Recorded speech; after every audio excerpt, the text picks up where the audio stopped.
hindi na po dahil po yung last x-ray po niya, okay na po. Tuloy lang. Ay kailangan makabili pa ng gamot niya. Opo. Okay. And then yung Maintenance lang po, yung maintenance niya po, meron po akong, napano po ako sa Tibida, may naman po ako, yes. kung available, Oo, kasi pagdating sa PBDAS talagang libre yan, ano? At pwede naman lumapit ulit yan dun sa, ano? po yung maintenance niya. Okay. Okay, ganito na. So, para magdagdag sa pambili mo ng gamot, ay tanggapin mo yung 2,000 pesos galing kay Supremo, ha? Tatay po, ano, ng 18 anyos na si Roger Villanueva na ating pong makakabili pa ng gamot. Okay, so mamaya ipadala ni Isinobel Aide, no? Yung kakailangan. Kaya na muna natin itong ating winner. Meron na po tayong winner sa ating DRH Malakas. Dapat po na kahit siya. Maliwanag din po siya ako na ang mga privado mga employer na lumahok sa Hospital sa hiring ay Lizard Corporation at Electric Corporation, Primary Electric Power at General Service Corporation para Pag-ibig International at iba pa na nakisa sa naturang programa at servisyo ng gobyerno sa mga tao para makabitaman ay isang bagong Pilipinas para sa lahat. Para sa isa ng Pilipinas, isa rin sa kusyara sa Pilipinas. At ito rin tuloy-tuloy sa pagpapalita tuloy-tuloy sa servisyo sama-sama tayo. Thank you, Edwin. Punta muna tayo sa Aurora at hindi natin yung update dun sa pagtugi sa mga miyembro ng CPP-NPA dyan po sa Aurora. Nagpapatuloy daw po dahil meron doon sa napakita magsagpakal sa karagatan ng barangay Kaluskos. Bayan ng Burgos sa Quezon Province, patato sila na pagtugi dahil sa sirmaan ng panahon. Sa ngayon, patuloy ang ginagawa at paghanap ng podcast kasama. Maraming salamat kay Boy Gonzales. Sa mga kalimutin, mamaya ha, si Senator Lito Lapido po ay punta dyan sa ano po. Sa Grand Baking, Jose Songko Lapid, Basic Hospital sa Purang, Pampanga. Ayan, present na nga po, nakakadaong pampalan yung Senator Lito Lapid. Kapag na yung Tustoy Building, ang Dialysis Center, o na, yan sa pinali na ng Pampanga. So, kaya siguro kapag alam natin yung detalye niya, ano? Pero yung Lito Baking, sa public service hour, sa kaya squad po ng hapon. Siguro na po, inabangan yung drama love story, ikaw lamang sa buhay ko.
Promise, hindi na ito mauulit.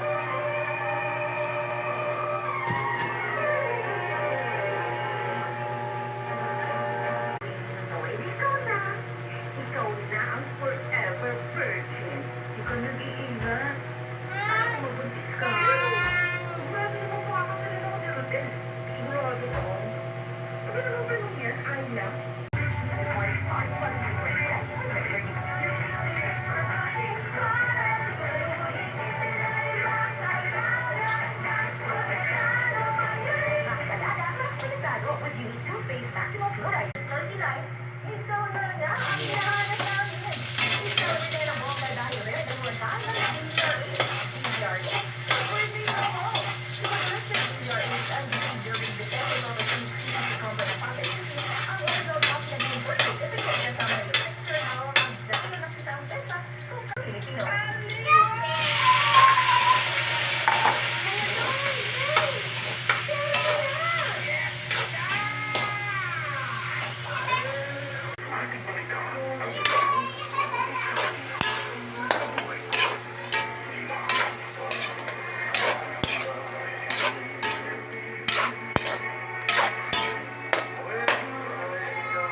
Oo, bakit? Ano ba itatanong mo, Lenny?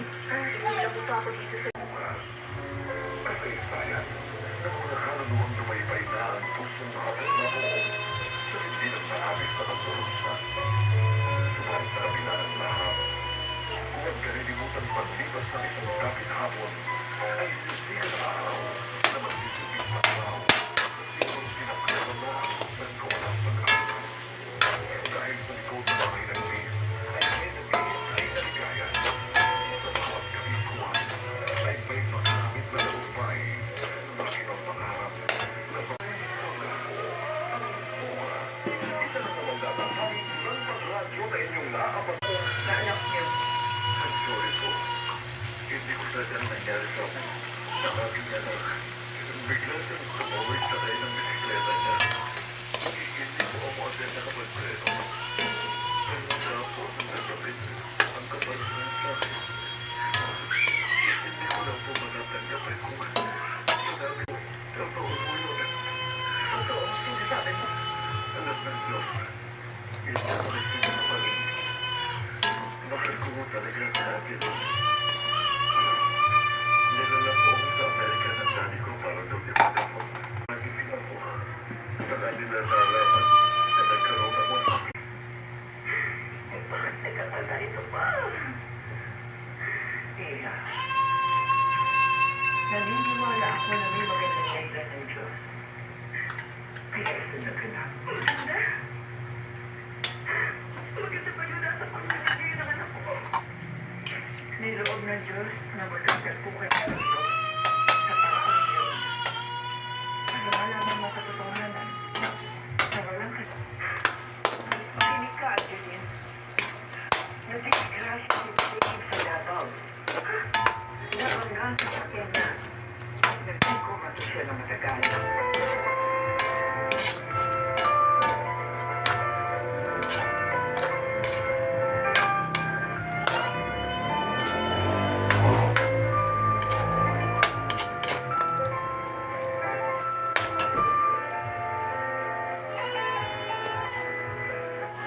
Yes, that's the better for the country. So there's pressure there. In the years to come, I want to be future Olympian.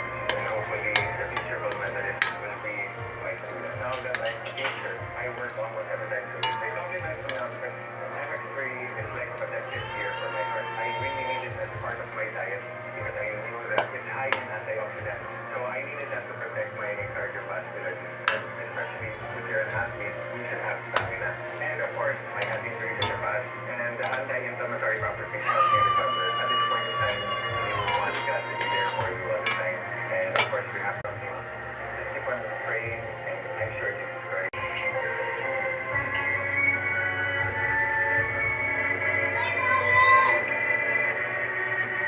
Ang ngayon, balikan natin ang pagbuo kasaysayan sa ating lugar. May pangako at bukas. Wow, dito eh. Rodan, salamat. Oh? Bakit kayo nagpapasalamat? Ay, kahit bata.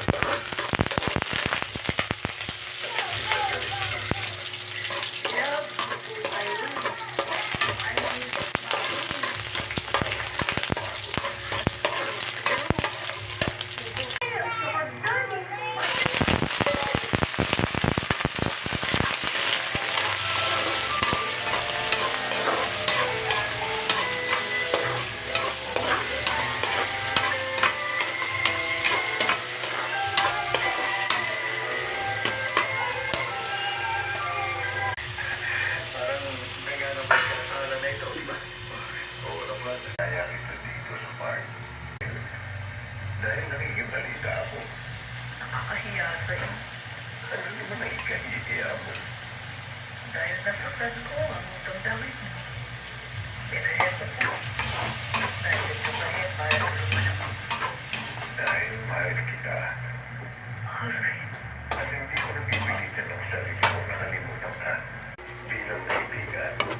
sa July 15. Ikaw, hindi pa nanood ka na rin ha sa mismong anibersaryo ng DZRH? Kung ipinangalan ka ng July 15, 1939, ikaw na ang hinahanap namin. I-celebrate ng bongga dahil regaluhan ka ng DZRH. DZRH, sa birthday promo. Ipadala sa DZRH ang Deceiver with Vicente Dollar Free CCP Complex Pasay City ang original copy ng iyong birth certificate kasama ng iyong picture, hawak ang dilayo ng kitang pagsa kung kailan ka kinunan at sagutan namin ang pong birthday mo. Debe na submit sa June 30, 2024. Kaya kung sa birthday ka ng DZRH, Anak, kinausap ako ng kaibigan ko, si Antonio Rodriguez, tungkol saan, Dad? about what you did to his son, Leo. Pinaslig mo raw. What can I do? I just love him. Hindi siya tumasa sa standards ko. Nanghirap sa'yo. Masyadong mataas ang standards mo sa lalaki. Dapat lang naman, Dad. Maganda ako, matalino at mayaman. Kaya dapat higit sa akin na maging boyfriend ko. At hindi ko ganun si Teo. Maging yung ibang nalilo sa akin na minasted ko rin. Kaya, sa hindi naman panahon ko sa kanila. Anak,